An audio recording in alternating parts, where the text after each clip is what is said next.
ماں باپ کے ذمے ہو جائے تو پھر کیسا؟ پوچھنے کے لیے قیامت میں اگر ماں باپ حساب لیں تو پھر کیسا؟ تو بڑے سیانے لوگ تھے جو دل والے تھے، کہنے لگے نہیں، رب کریم ہی ٹھیک ہے، اس لیے کہ وہ ماں باپ سے کہیں بڑھ کر پیار کرنے والا ہے۔ اگر یہ معرفت مل جائے وہ کریم کتنا ہے، اور جب بندہ پوری طرح اس کی بارگاہ میں آ کے تڑپ جاتا ہے نا، مولا میں جاؤں کدھر، تیرا دروازہ چھوڑ کے جاؤں کدھر۔ اقبال کہتے ہیں وہ ایک سجدہ جسے تو گران سمجھتا ہے، 1000 سجدوں سے دیتا ہے آدمی کو نجات۔ تجھے جگہ جگہ جھکنا نہیں پڑے گا اگر تو صحیح معنوں میں اپنے رب کی بارگاہ میں جھک جائے۔ تو میرے عزیز کوشش کریں کہ اس کی معرفت، اس کا کرم، اس کی عطا اور اللہ تبارک و تعالیٰ کے حاضر و ناظر ہونے پر عین الیقین، حق الیقین حاصل کریں۔ اور پھر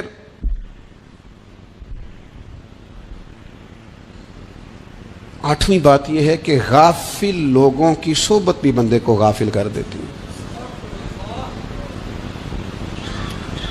غافلوں کی صحبت میں نہ بیٹھیں، ان کی صحبت میں بیٹھیں جن کے پاس بیٹھنے سے دل میں رب رسول کی محبت پیدا ہوتی ہے۔ غافلوں سے بچیں۔ چنگیاں دے لڑ لگی ساں تے چولی چ پھل پئے، تے جدوں میں پیڑیاں دے سنگ رل گئی تے میرے اگلے بھی ڈل گئے۔ برے آدمی کی صحبت بندے کو غافل کر دیتی۔ غافلوں کی صحبت میں کبھی نہ بیٹھیں، کبھی نہیں۔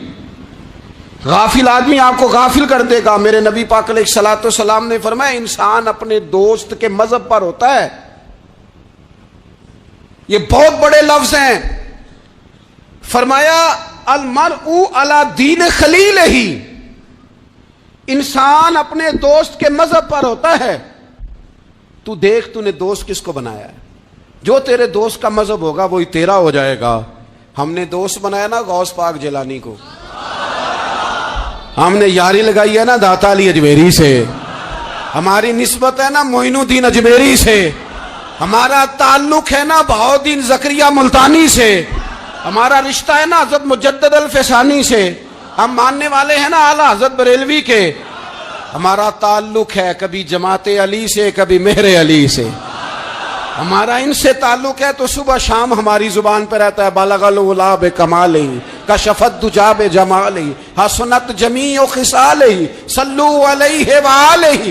ان سے تعلق جڑا ہے نا تو کئی دفعہ تنہائیاں تڑپا دیتی ہیں اور تڑپ کے کہتے ہیں اج سکھ متران دی ودیری ہے، اج سکھ متران دی۔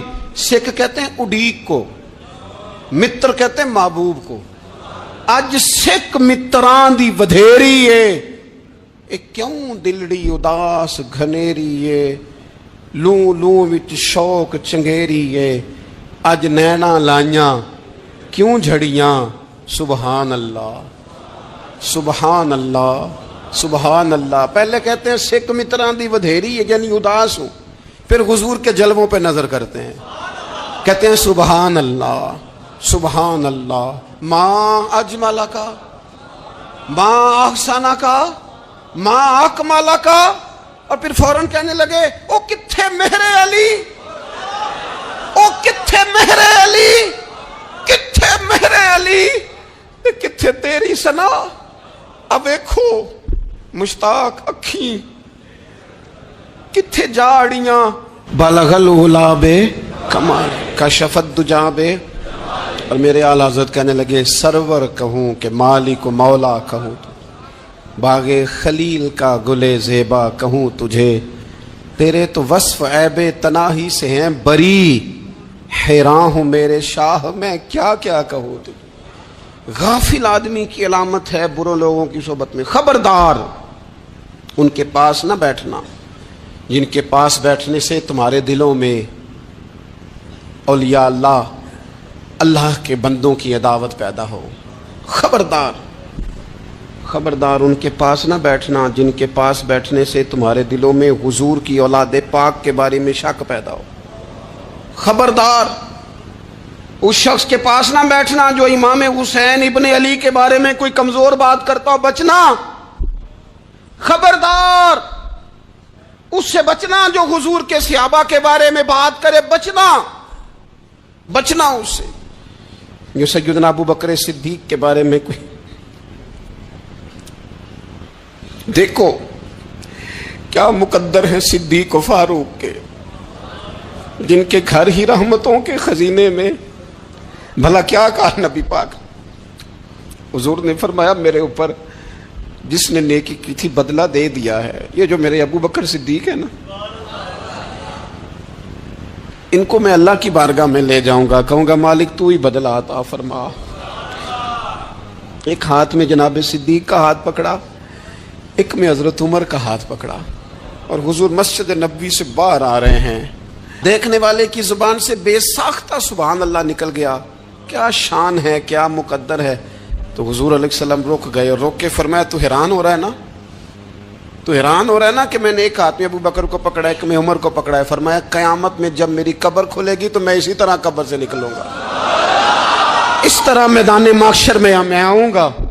خبردار، حضور کے وفاداروں کے وفادار رہنا، ان کے وفادار رہنا، ان کے وفادار رہنا۔ بڑا عجیب دور آیا ہے، ہم نے یہ دور دیکھا ہے کہ لوگ حضور کے صحابہ کے بارے میں بھی بات کریں گے۔ اب نبی پاک کی اولاد پاک کے بارے کو بھی ڈسکس کیا جائے گا۔ اپنا منہ تو دیکھ، اپنی حیثیت دیکھ، اور پھر وہ بندے دیکھ جن کو اللہ نے چن کے اپنے محبوب کی غلامی کے لیے حضور کے قریب بٹھایا۔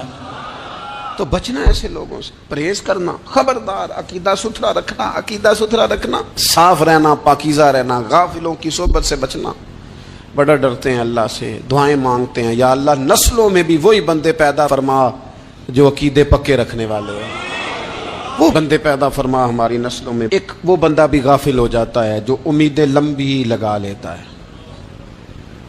جن کے منصوبوں میں دولت بھی ہوتی ہے، گھر بھی ہوتا ہے، اولاد کا بڑا ہونا بھی ہوتا ہے، پوتے پوتیاں نواسے نواسیاں دیکھنا بھی ہوتا ہے، یہاں بھی گھر وہاں بھی گھر، یہ سیر، یہ سارا کچھ ہوتا ہے، لیکن رب کی بارگاہ میں پیش ہونا جن کے پیش نظر نہیں ہوتا۔ لمبی امیدیں۔ حضرت مولا علی شیر خدا فرمایا کرتے تھے میں تم پر دو باتوں کا خوف کھاتا ہوں، جو ڈر آتا ہے، ایک یہ کہ تم خواہش کی پیروی کرو گے، جو نفس کی خواہش ہوگی اس کے پیچھے لگ جاؤ گے، اور ایک کہ تم لمبی لمبی امیدیں باندھو گے، اتنے سال جینا ہے، اتنے 100 سال جینا، یہ کرنا ہے، وہ کرنا ہے۔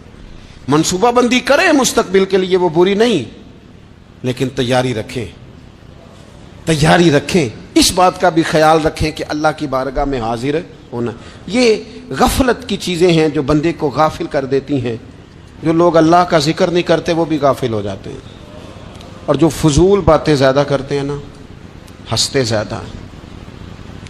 فَلْيَضْحَكُوا قَلِيلًا وَلْيَبْكُوا كَثِيرًا۔ قرآن کہتا ہے زیادہ رویا کرو، کم ہنسا کرو۔ نبی پاک علیہ الصلوۃ والسلام سے پوچھا تھا حضرت عقبہ بن عامر نے کہ یا رسول اللہ نجات کس چیز میں ہے؟ تو نبی پاک علیہ الصلوۃ والسلام نے فرمایا ایک تو اپنی زبان قابو میں رکھو، دوسرا فرمایا اپنے گھر میں ٹھہرے رہو، تمہارا گھر تمہارے لیے کافی ہو، فضول نہ نکلو گھر سے، اور تیسرا فرمایا اپنی خطاؤں پہ رویا کرو۔ کثرت کلام اور فضول کلام اور بلا وجہ یہ بندے کو غافل کرتا ہے، دل کو سخت کرتا ہے۔ یہ چند چیزیں ہیں جو انسان کو غفلت میں ڈالتی ہیں۔ اپنے آپ کو ان چیزوں سے بچائیں اور غفلت کو توڑیں۔ آپ کے ذمے، میرے ذمے جو حقوق العباد ہیں ان کا پتہ کریں، جو اللہ رسول کے حقوق ہیں ان کی خبر دیکھیں، ہماری جو ذمہ داریاں ہیں ہم کس طرح انجام دے رہے ہیں اس پر توجہ کریں، اپنے معاملات کو ٹھیک کریں۔ ہم انسان ہیں، کوتاہیاں تو رہ جائیں گی، لیکن جب کوشش کریں گے تو پھر رب تعالیٰ مدد بھی فرمائے گا۔ ایک بات اور کرنی ہے، ایک تو میں نے عرض کیا غفلت کو توڑنا، ایک دوسری بات قرآن مجید کا ایک سبق اور، جب غفلت توڑنی ہے تو پھر لازمی طور پر ایک کام کرنا پڑے گا۔ میں نے یہ عرض کیا تھا کہ پلاننگ نہیں کرنی، فیصلہ کرنا ہے۔ تو فیصلہ کرنا ہے تو کرنا کیا ہے؟ پھر قرآن حکیم نے سورہ بقرہ میں کہا فاستبقوا الخیرات، یعنی تم نیکیوں کی طرف دوڑو، جلدی جلدی نیکیاں کرو، فٹافٹ، دیر نہ کرو۔ فٹافٹ سے مراد یہ نہیں کہ نیکی جلدی جلدی کر جاؤ، یعنی ٹال مٹول نہ کرو خیر کے کام میں، کل کریں گے، پرسوں کریں گے، عمرہ کر رہے ہیں پھر نیکی ہیں، حج کر رہے ہیں پھر نیکی ہیں، بچے بیال ہوں پھر میں نیک ہوں، یہ تھوڑا سا یہ کام ٹال مٹ، فاستبقوا الخیرات، نیکیوں کی طرف دوڑو، جلدی کرو، بھاگو۔ نبی پاک صلی اللہ تعالی علیہ وسلم نے فرمایا 5 چیزوں سے پہلے غنیمت جانو۔ حضور علیہ الصلوۃ والسلام فرمانے لگے ایک تو تم جوانی کو نہ بڑھاپا آنے سے پہلے غنیمت سمجھ لو، نبی کریم صلی اللہ تعالیٰ علیہ وآلہ وسلم ارشاد فرمانے لگے کہ اپنی صحت کو غنیمت جان لو بیماری آنے سے پہلے پہلے۔ پھر حضور علیہ الصلوۃ والسلام فرمانے لگے اگر اللہ نے تمہیں مال دیا ہے، وسعت دی ہے، تو نیکی کر لو، خرچ کر لو اللہ کے راستے میں، خدا نہ خواستہ تم پر غریبی آ جائے۔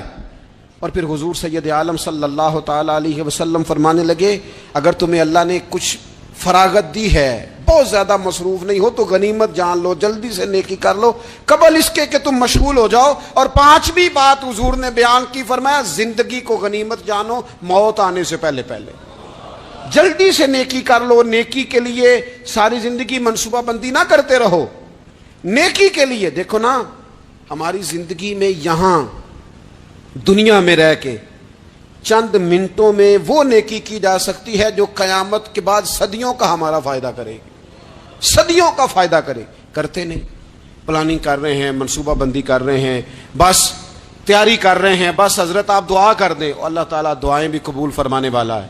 لیکن جو نیکی نصیب ہوتی ہے اسے جلدی سے کر گزریں، اسے فٹافٹ کریں۔ میں ایک گاؤں میں گیا، اب تو خیر وہ دور نہیں رہا، یہ 10-15 سال 20 سال پہلے نا جو نوجوانوں کی مصروفیات ہوتی تھیں ان میں سے ایک مصروفیت یہ ہوتی تھی کہ گندم لے کے چکی پہ جانا ہے، آٹا پسوا کے لانا ہے۔ یہ ایک بڑی، چونکہ سبھی گھروں کے اندر سال کے لیے گندم سٹاک کر لی جاتی تھی، تو گندم لے کے جانا یہ ایک ڈیوٹی ہوتی تھی۔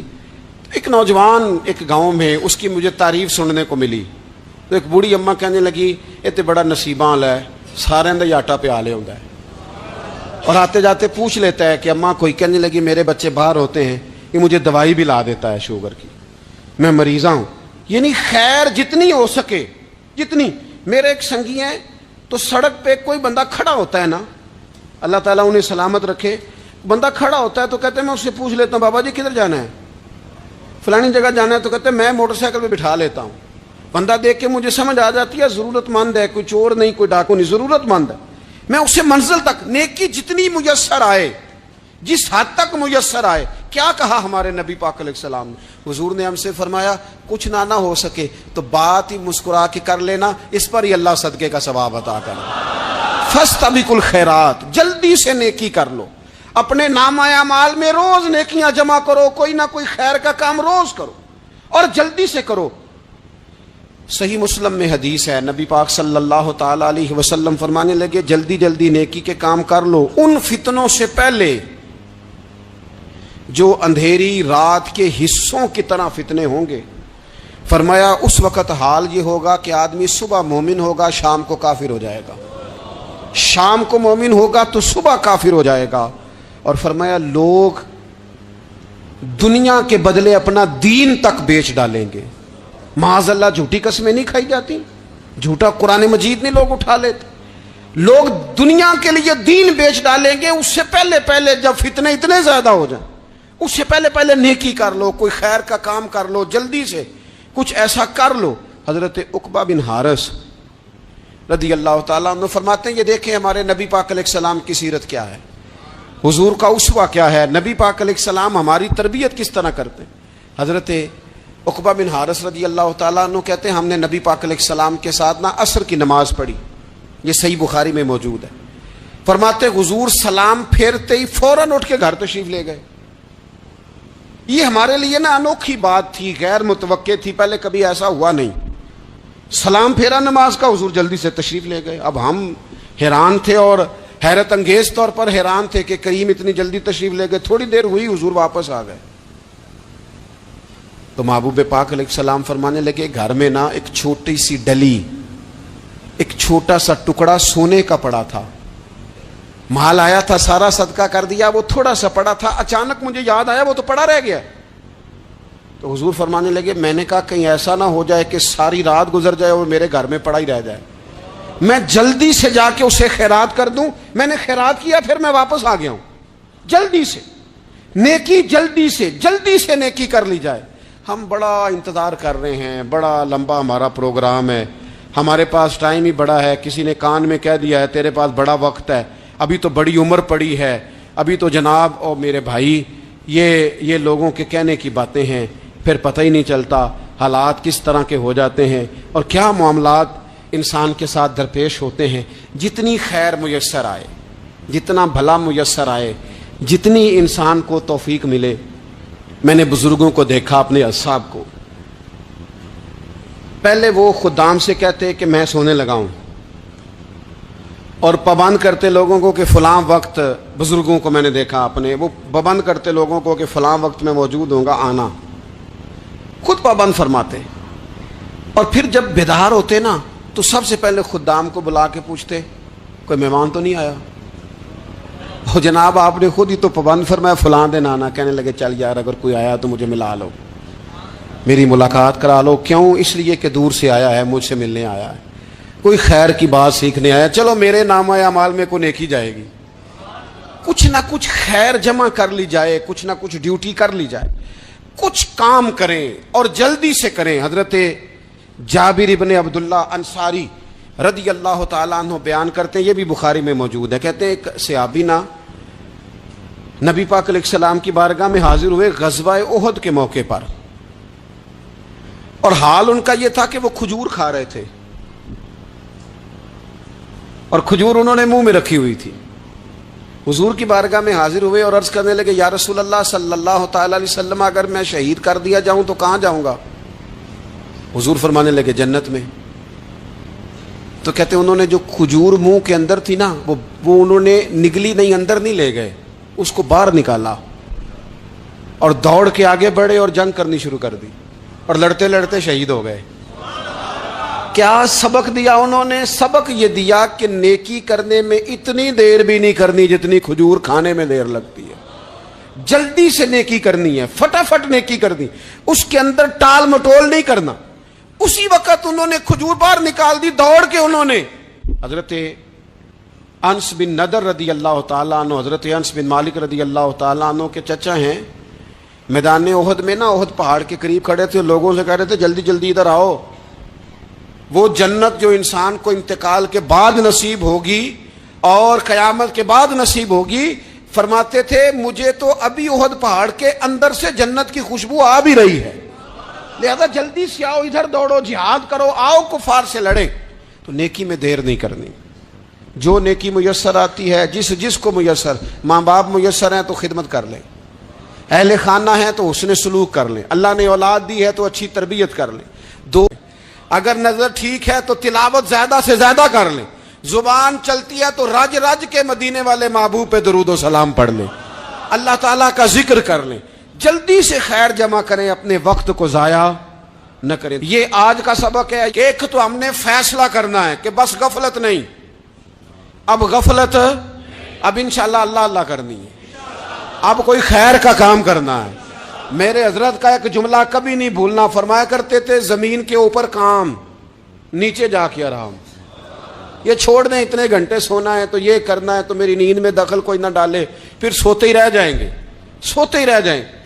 زمین کے اوپر کام اور نیچے جا کے جاگنا ہے. جاگ لے افلاک کے سائے تلے، پھر حشر تک سوتا رہے گا خاک کے سائے تلے. اب جاگ لے افلاک کے سائے کے نیچے، جاگ، کھول آنکھیں. ہر وقت کا سونا، ہر وقت سونا، ہر وقت جو اپنے آرام کی فکر کرنا، اس سے نکل آئیں اور اچھا کھانا اور اچھا پہننا اور بس اپنی مرضی کی زندگی من چاہی جینا، اس سے باہر آئیں. فیصلہ کریں، فیصلہ کہ اب غفلت نہیں کرنی.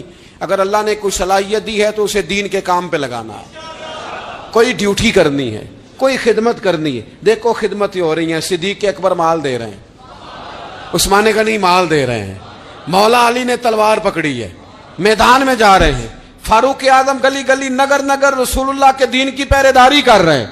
حضرت جناب سیدنا سلمان فارسی ابو ذر غفاری حضور کی مسجد میں جھاڑو دے رہے ہیں، اور بلال حبشی وہ نبی پاک کی مسجد میں اذان پڑھتے پڑھتے رب نے اتنا عروج فرمایا کہ کعبے کی چھت پہ کھڑے ہو کے بھی اذان پڑھنی شروع کی، انہوں نے اذان دے دی. تو کوئی کام کرنا ہے، غفلت کو توڑنا ہے اور نیکی کرنی ہے ذرا جلدی جلدی. خیر کا کام کرنا ہے، نہیں ایسے نہیں، فٹافٹ. کیسے جی؟ فٹافٹ. تو فٹافٹ کام کریں خیر کا، جلدی جلدی. تو یہ خیر کا کام فٹافٹ، جلدی جلدی اور بڑی جلدی اور دوڑ دھوپ کے. اور جب آپ کرتے جائیں گے نا تو پھر اللہ تعالیٰ مواقع بناتا جائے گا. آپ سے میری اپیل ہے، بالخصوص میرے ساتھ جو وابستہ سنگی ہیں، جو پیار کرنے والے ہیں، دو باتیں آج آپ نے لے کے جانی ہیں گھر۔ یہی لنگر ہے، یہی آپ کے لیے دعا ہے، یہی ہمارے بزرگوں کا فیض ہے، یہی نصیحت ہے کہ آپ نے یہ دو باتیں لے کے جانی ہیں۔ غفلت توڑ دینی ہے، فیصلہ کرنا ہے کہ آج کے بعد غافل نہیں ہونا، اور دوسری یہ بات لے کے جانی ہے کہ نیکی جلدی جلدی، فٹافٹ فیصلہ، فٹافٹ نیکی، ایک کر کے پھر انشاءاللہ دوسری کر کے پھر انشاءاللہ تیسری کر کے پھر انشاءاللہ چوتھی، یہ شروع کرنی ہے، اور آپ دیکھیں گے اللہ تعالیٰ مہربانی فرمائے گا، مدد کرے گا۔ اس زمین کو وہ بنجر کرتی ہے۔ غفلت انسانی دل کے لیے بڑی نقصان دہ چیز ہے اور انتہائی تکلیف اور ضرر کا باعث ہے۔ دلوں پر جو قحط نازل ہوتا ہے، قحط، ویران ہو جاتے ہیں دل، اور جو دلوں پر خشکی نازل ہوتی ہے کہ طبیعتیں خشک ہو جاتی ہیں، یہ غفلت کی وجہ سے ہوتی ہے۔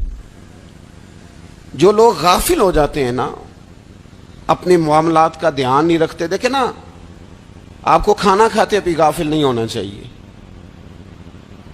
اگر کھانا بھی غیر معتدل کھا لیا جائے تو وہ انسان کی طبیعت کے لیے باعث ضرر بن جاتا ہے، نقصان کا باعث بنتا ہے۔ بات کرتے ہوئے بھی غافل نہیں ہونا چاہیے، کئی دفعہ جملے ایسے نکل جاتے ہیں جو انسان کے لیے پھر شرمندگی کا باعث بنتے ہیں۔ انسان کو غافل ہو کر کوئی کام نہیں کرنا چاہیے، غافل ہو کر، مدہوش اور بے ہوش ہو کر نہیں۔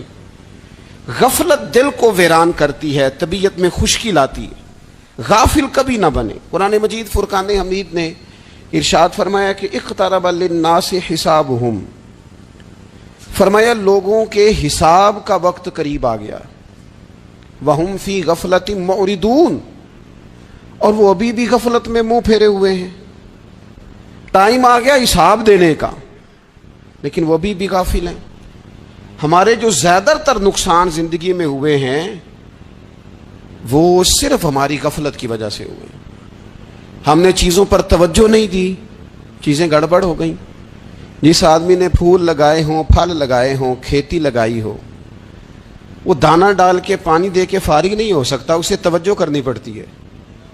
اور کسی نے کہا تھا مالی جیندے ہون تو پھر بوٹے سوکھدے نہیں، اگر موجود ہونا ان کو سینچنے والا، رکھوالی کرنے والا، تو پھر ان کی جڑیں کبھی خشک نہیں ہوا کرتی۔ ہماری جو غفلتیں ہیں یہ بڑی ضرر کا باعث ہیں، نقصان کا باعث، اور مجبوری معاف ہوتی ہے، غفلت معاف نہیں ہوتی۔ اسکول میں پڑھتے تھے، مدرسے میں پڑھتے تھے، تو ایک مجبوری ہو گئی جی، خدا نہ خواستہ گھر میں کوئی پریشانی ہو گئی تو اساتذہ اس پر سزا نہیں دیتے۔ کوئی خوشی کا موقع ہے گھر میں، فیملی میں کسی کی شادی ہے، اساتذہ اس پر سزا نہیں دیتے۔ لیکن اگر کبھی پتہ چلتا تھا نا کہ یہ گھر سے تو آیا تھا لیکن مدرسے نہیں آیا، یہ اسکول نہیں آیا، رستے میں غافل ہو گیا، تو یہ بات خوفناک تھی۔ یہ قابل سزا جرم تھا کہ تو غافل ہو گیا اپنی پڑھائی سے، تو گھر سے آیا اور یہاں نہیں آیا۔ غفلت قابل سزا ہوتی ہے، مجبوری کی معافی ہوتی ہے۔ ہمارا آج کا جو مسئلہ ہے وہ غفلت کا ہے۔ ڈھیر سارے لوگ ہیں، سمجھدار بھی ہیں، سیانے بھی ہیں، معاملہ فہم بھی ہیں، باشعور بھی ہیں، تعلیم کی ڈگریاں بھی رکھتے ہیں، لیکن اگر ان کی زندگیوں کی تکلیفوں کو دیکھا جائے اور بے آباد روح کو دیکھا جائے اور سجدوں سے ان کی دوری کو دیکھا جائے تو ایک ہی بات سمجھ میں آتی ہے کہ پتہ سارا ہے لیکن لے ڈوبی ہے غفلت، توجہ نہیں کی۔ لائق بچہ بھی نالائق ترین زندگی گزارتا ہے، اس لیے کہ اس کے لائق ہونے کے ساتھ ساتھ اس کا توجہ کرنا بھی تو ضروری ہے نا۔ نرے لائق کا کیا فائدہ اگر وہ محنتی نہیں، اگر وہ توجہ ہی نہیں کرتا، اپنا سبق دھیان سے سنتا پڑھتا ہی نہیں، تو بھی جتنا مرضی لائق ہو پیچھے رہ جائے گا۔ اور کئی نالائق ہوتے ہیں، رٹا لگا کے پاس ہوتے ہیں، پر چلو رٹا تو لگاتے ہیں نا، محنت تو کرتے ہیں نا، جدوجہد تو کرتے ہیں۔ کئی نالائق جدوجہد کے باعث آگے گزر جاتے ہیں اور کوئی اسی چکر میں رہ جاتے ہیں، میں بڑا لائق ہوں، کل پڑھ لوں گا، پرسوں پڑھ لوں گا، ہفتہ تیاری کر کے پاس ہو جاؤں گا۔ اپنی زندگی سے غفلت کا پردہ اٹھائیں، اور غفلت اس کے لیے فیصلہ کرنے کی ضرورت ہوتی ہے۔ پلاننگ کرنے کی نہیں، فیصلہ کرنے کی ضرورت ہوتی ہے کہ میں نے اب غفلت کرنی۔ ہم نہ جب بھی کوئی پروگرام بناتے ہیں تو منصوبہ بندی شروع کر دیں، منصوبہ بندی نہ کریں، فیصلہ کریں، کہیں کہ میں نے غافل نہیں ہونا۔ غفلت غرق دنیا کا نام ہے، اپنے آپ کو غفلت سے بچائیں۔ آپ دیکھیں حضرت کعب بن مالک رضی اللہ تعالیٰ عنہ فرماتے ہیں، بخاری میں موجود ہے، فرماتے ہیں کہ جنگ میں پیچھے رہ گیا تھا، میرا خیال تھا کل چلا جاؤں گا، گھوڑے اور سواریاں میرے پاس تیز ہیں، مضبوط ہیں، پرسوں چلا جاؤں گا، تیزی سے بھاگ کے میں پہنچ جاؤں گا، میں قافلے کے ساتھ شامل ہو جاؤں گا، لیکن بس تھوڑی سستی ہو گئی، ذرا غفلت ہو گئی۔ آپ فرماتے ہیں جب سب لوگ چلے گئے حضور علیہ السلام کے ساتھ جہاد میں اور میں پیچھے رہ گیا، تو پھر جب چند دن گزر گئے اور محبوب کے واپس آنے کا ٹائم ہو گیا تو اب میں غور کرتا سمجھتا تو مجھے مدینے میں یہاں بزدل لوگ نظر آتے، اور کون نظر آتے؟ جو منافق تھے، وہ منافق بزدل دکھائی دیتے، یا مجھے عورتیں اور بچے دکھائی دیتے۔ میں پریشان ہوا، حضور واپس آ گئے۔ جنہوں نے بہانے کیے تھے نا منافقین نے، یہ مجبوری تھی اس لیے نہیں جہاد پہ گئے، یہ جنہوں نے بہانے کیے تھے انہیں مل گئی معافی، اور میں نے سچ بولا، میں نے کہا یا رسول اللہ میں غافل ہو گیا تھا۔ اب کہتے ہیں میں نے جب کہا نا حضور سستی ہو گئی تھی، ذرا غفلت ہو گئی، تو بندہ محبوب سے ہی غافل ہو جائے،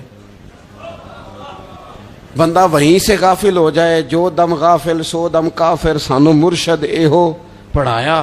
جب کہا نا حضور وہ غلطی ہو گئی، کوئی مجبوری نہیں تھی، تو فرماتے ہیں باقیوں کو معافی مل گئی، میرے ساتھ حضور ناراض ہو گئے۔ ایک دن نہیں، 2 دن نہیں، 50 دن حضور ناراض رہے۔ مدینے کی گلیوں نے مجھے پہچاننا چھوڑ دیا، در و دیوار سے مجھے یوں لگتا تھا کہ میں پردیسی ہوں۔ فرماتے ہیں میں مسجد میں آتا تھا، میں جب محبوب کو دیکھتا تو حضور رخ انور پھیر لیتے، اور مجھے پتا تھا جب میرا چہرہ ادھر ادھر ہوتا تو پھر کریم رحمت کی نظر فرماتے۔ فرماتے ہیں 50 دن مسلسل، پھر مجھے حکم ہوا کہ بیوی بھی بھیج دو، میکے بچے بھی بھیج دو، ننہال یعنی تنہا رہ جاؤ۔ فرماتے ہیں وہ میں نے قید تنہائی کاٹی، لیکن شکر اللہ کا یہ ہے کہ میں سچا تھا، بس ذرا بھول گیا تھا، بس ذرا غفلت ہو گئی تھی۔ تو فرماتے ہیں پھر اللہ تبارک و تعالیٰ نے میرے اوپر فضل یہ فرمایا کہ میری توبہ کا اعلان رب نے قرآن مجید میں فرمایا۔ تو غافل نہ بنے کبھی بھی، ہمارا نا مسئلہ یہ ہے، اور آپ نے ناراض نہیں ہونا، ڈھیر سارے لوگ غافل ہو جاتے ہیں، مالدار بھی غافل ہیں، صاحبان علم بھی الا ماشاء اللہ بہت ساری جگہوں پہ غافل ہیں۔ جن لوگوں کو 4 لوگ جاننے لگ جاتے ہیں، کوئی مقام حاصل ہو جاتا ہے، وہ بھی بہت ساری جگہوں سے غافل ہو جاتے ہیں الا ماشاء اللہ۔ غفلت بڑی تکلیف والا منظر ہے۔ جو لوگ سمجھتے ہیں نا میں اب گڈ بک میں آ گیا ہوں، اب میں اچھا ہو گیا ہوں، اب میرے لیے خیر کہا جاتا ہے، مجھے اچھائی شاید یہ مستقل میرے ساتھ رہے گی، تعریف ہی ہوگی ہمیشہ، وہ بھی غافل ہو جاتے ہیں۔ اور یہ غفلت ٹھیک نہیں ہوتی۔ وجہ دیکھنی چاہیے کس وجہ سے انسان کو وقار مل رہا، عزت مل رہی۔ اپنی زندگی سے غفلت کو اتار پھینکیں۔ تھوڑی دیر کی تو غفلت ہوتی ہے، لمبی تو نہیں۔ 2 منٹ کے لیے صرف اس نے ڈرائیونگ کرتے ہوئے چہرہ موبائل کی طرف کیا تھا، 2 ہی تو منٹ لگے تھے۔ لمحوں نے خطا کی تھی، صدیوں نے سزا پائی۔ لمحوں نے خطا کی تھی، صدیوں نے سزا پائی۔ ایک لمحے کے لیے غافل ہوئے تھے اور صدیاں، نسلیں روتی رہ گئیں پیچھے، بچے تڑپتے رہ گئے، اہل خانہ پریشان رہ گئے، ماں باپ ساری زندگی روتے رہے، لیکن یہ 2 منٹ کے لیے۔ یہ غفلت جو ہے یہ بڑی تکلیف والا معاملہ۔ اپنی زندگی سے غفلت کو اتارنا ہے، غافل نہیں بننا، ہر وقت توجہ اور ساری باتوں پہ توجہ۔ بعض اوقات لوگ ایک طرف توجہ کر کے ایک طرف سے غافل ہو جاتے ہیں، نہ، توجہ ہمہ پہلو رکھنی ہے۔ ہمارے ذمے جتنے بھی حقوق ہیں ان سب پر توجہ، ہر چیز کا خیال، ایسا نہ ہو کہ عبادت کرتے رہ جائیں اور حقوق العباد ہم سے چھوٹ جائیں، اور حقوق العباد اتنے زیادہ ادا کریں۔ ایک صاحب مجھے کہنے لگے ایک دفعہ بڑے وثوق کے ساتھ، کہنے لگے جی معاذ اللہ ثم نہیں جی ٹائم ملتا پھر نماز دا کی کریے، روزی کمانا بھی تو عبادت ہے نا۔ تو میں نے کہا آپ نے عبادت کا نا ایک حصہ قبول کیا ہے, آپ نے کل عبادت نہیں قبول کی. عبادت کل ہے, ہمہ پہلو. ایک حصہ آپ قبول کر کے نکل گئے اور باقی آپ نے چھوڑ دی. تو کسی ایک طرف سے بھی غافل نہیں ہونا. جتنی ذمہ داریاں ہیں, جتنی ڈیوٹیاں ہیں, ان سب کا خیال. اور جو بڑا آدمی ہوتا ہے, بڑا گھر میں بڑا ہو, قبیلے میں بڑا ہو, علاقے میں بڑا ہو, ادارے میں بڑا ہو, کلاس میں بڑا ہو, جو بڑا ہے اس کی تو ساری آنکھیں کھلی ہوئی ہونی چاہیے. ایک ایک پر اس کی نظر ہونی چاہیے کہ میری کہاں ضرورت ہے, کہاں مجھے اشک شوئی کرنی ہے, کس کے ساتھ میں نے کس طرح محبت کا رویہ رکھنا ہے. غافل نہ بنے. اچھا جی, اب کیسے پتہ چلے گا کہ ہم غافل ہیں؟ یہ کیسے پتہ چلے گا؟ آپ کسی بندے سے بھی پوچھ لیں حالات کیا ہیں تو کہتا ہے اللہ کا شکر ہے کبھی کسی کا دل نہیں دکھایا, اللہ کا شکر ہے جی زمانہ ہو گیا 5 نمازیں پڑھتا ہوں, اللہ کا شکر ہے جی. کیسے پتہ چلے گا غافل ہیں؟ پہلی علامت ہمارے علماء اور صوفیاء نے غافل بندے کی لکھی ہے. اس آئینے میں نے اور آپ نے اپنا آپ دیکھنا ہے. غافل بندے کی پہلی علامت یہ ہوتی ہے کہ وہ دنیاوی کاموں میں چست ہوتا ہے اور اللہ اور اس کے رسول کی فرما برداری میں سست ہوتا ہے. یعنی نماز کے وقت تو اسے نیند ستاتی ہے, پریشانی ہوتی ہے, لیکن اگر کسی جگہ مال مل رہا ہو, پیسے مل رہے ہوں, وہاں جانا ہو تو پھر اسے کوئی چیز بھی تنگ نہیں کر. دنیاوی کاموں میں چست ہوگا, یعنی ٹی وی کے آگے, موبائل کے آگے وہ گھنٹوں بیٹھا ہوا ہے, اور اگر اسے 25 منٹ قرآن پاک سننا پڑ جائے, اگر اسے 20 منٹ دینی محفل میں بیٹھنا پڑ جائے, اگر اسے کہا جائے کہ تو 20 رکعت نماز نفل ادا کر, دنیاوی کاموں میں چست ہے, دینی کاموں میں, یہ غفلت کی پہلی علامت. پھر ذاتی معاملات میں پیسہ خرچ کرنا ہو تو ڈھیر سارا ہے, کسی غریب کی مدد کرنی ہو تو. وہ ہمارے ایک دوست ہیں, وہ اکثر کہا کرتے ہیں, وہ کہتے ہیں آج کل کسی سے کہنا فلائی کام میں, دینی کام میں, کسی کی مدد میں کچھ 4 پیسے خرچ کرنے ہیں, تو لوگ کہتے ہیں ہاتھ تنگ ہے. ہاں کوئی سستا پلاٹ ملتا ہو نا, اور اگر یہ سمجھ آ جائے کہ وہ مجبور ہے بیچارہ بیچنے والا, تو پھر کہتے ہیں میں 2-3 دوستوں کو پھاڑ لے سن. ذاتی کاموں میں جب بندہ چست ہو اور دینی کاموں میں سست ہو تو مطلب یہ ہے کہ بندہ غافل ہے. پہلی علامت غفلت کی. اور غفلت کی دوسری نشانی یہ ہے کہ انسان گناہ کے کاموں کو معمولی سمجھنے لگ جاتا ہے. یہ غافل بندے کی نشانی ہے. گناہ کو معمولی سمجھتا ہے, چھوٹا سمجھتا ہے. آج کل لوگ کہتے نہیں میں کو اکیلا کر رہا ہوں, ساری دنیا ہی کرتی ہے. وہ جناب کیا ہو گیا, اگر یہ غلطی ہو گئی تو بندے سے ہو ہی جاتا ہے. گناہ کو معمولی سمجھنا, چھوٹا سمجھنا, اور کہنا پھر کیا ہو گیا ہے, انسان سے غلطی ہو جاتی ہے. آپ دیکھ لیں کہ سینکڑوں بیسیوں گناہوں کا بوجھ ہمارے سروں پہ ہوتا ہے, لیکن کوئی ہمارا دبدبہ ہے, کوئی ہماری گفتگو ہے, کوئی ہمارے جملوں میں خود پسندی ہے, کوئی ریاکاری ہے, کوئی تسنع ہے. یہ غافل بندے کی علامت ہے. نبی اکرم صلی اللہ تعالی علیہ وآلہ وسلم نے فرمایا مومن اپنے گناہوں کو پہاڑ کی طرح سمجھتا ہے. یہ بخاری میں حدیث ہے.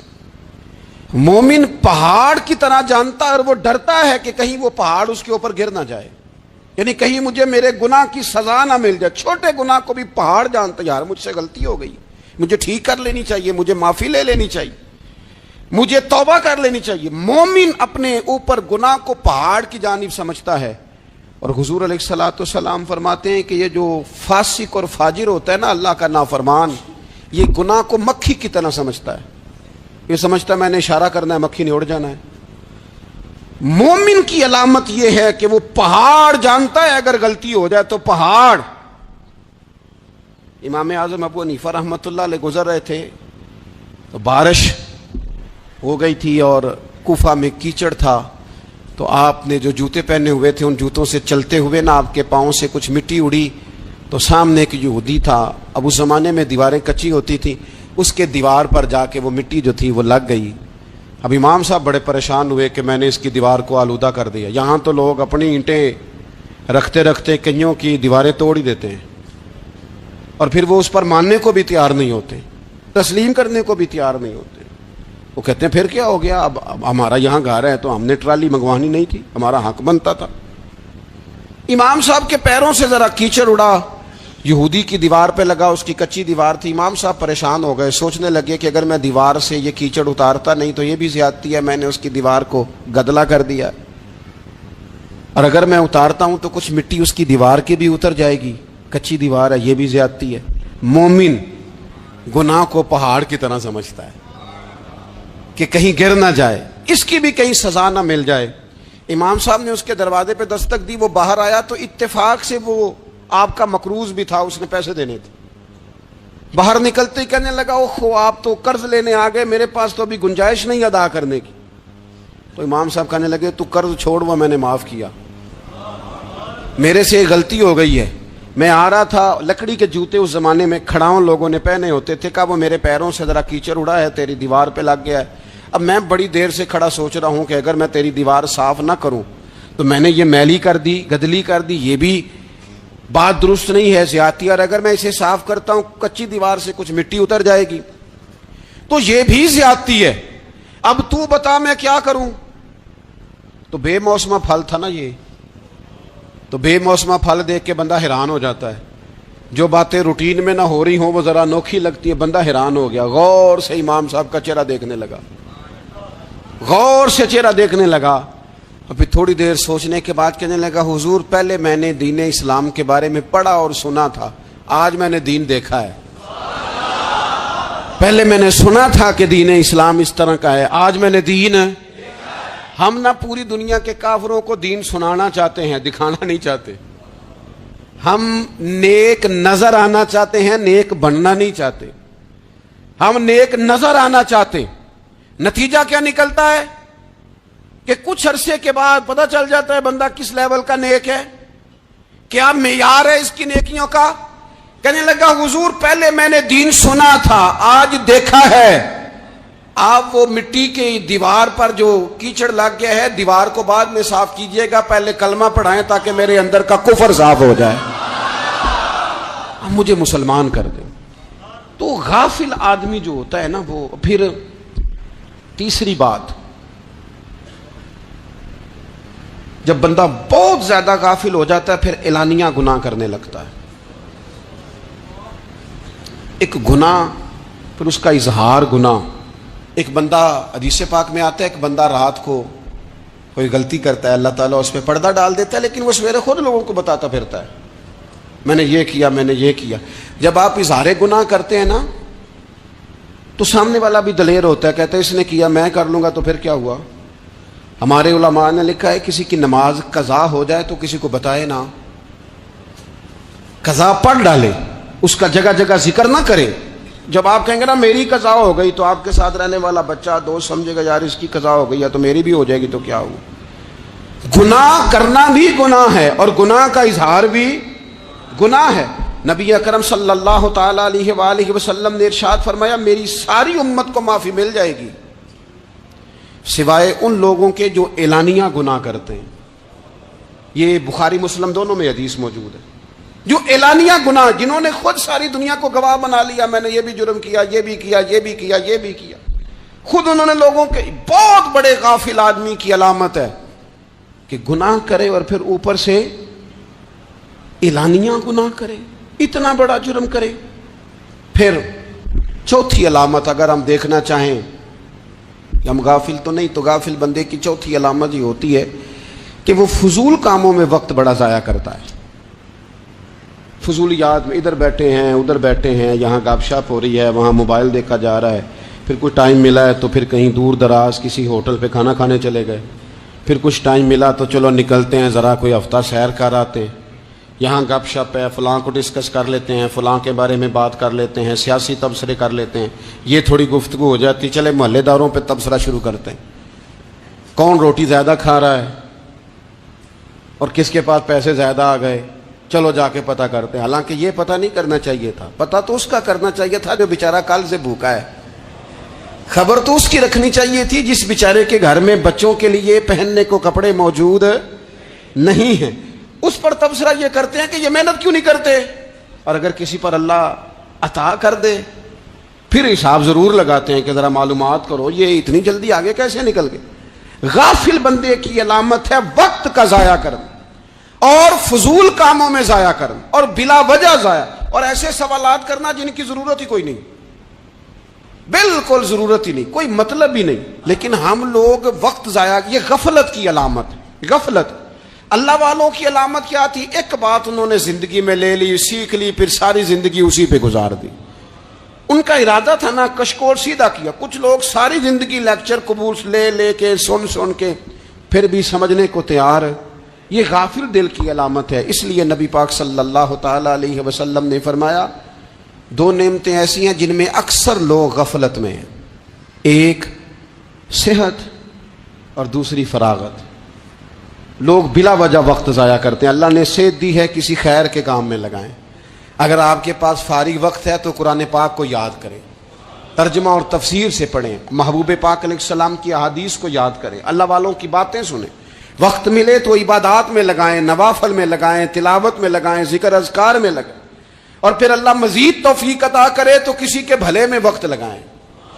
گلی سے کوئی کانٹا اٹھائیں، کوئی روڑا اٹھائیں، کوئی کسی کی مدد کریں، لیکن یہ غافل ہونے کی علامت ہے کہ اپنے وقت کو ضائع کرنا۔ اور پھر اسی طرح غفلت کی پانچویں علامت یہ ہے کہ اگر بندے کو دنیا سے پورا پیار ہو جائے، یعنی شب قدر میں بھی آ کے کہتا ہے یا اللہ کبھی پیسے دے دینا، شب برات والے دن بھی کہتا ہے کہ مالک اگر کبھی کوئی ایسا سبب لگ جائے نا، یعنی بیت اللہ شریف کے سامنے کھڑے ہو کے بھی اگر اس نے مال ہی مانگنا ہے، وہاں بھی اس نے یہی سوال کرنا ہے، حب دنیا اتنی غالب آ جائے تو یہ غافل ہونے کی علامت۔